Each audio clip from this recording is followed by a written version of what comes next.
Saint of the Day, November 6, Saint Leonard of Noblac. Saint Leonard of Noblac was a French nobleman who lived during the 6th century.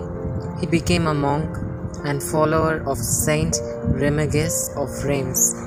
Leonard dedicated his life to helping prisoners and the poor. Many people were miraculously freed through his prayers. He later lived as a hermit near Limoges, France, where he founded a monastery at Noblac. Patron saint, prisoners, captives, and pregnant women. Virtue, compassion, and mercy. Prayer.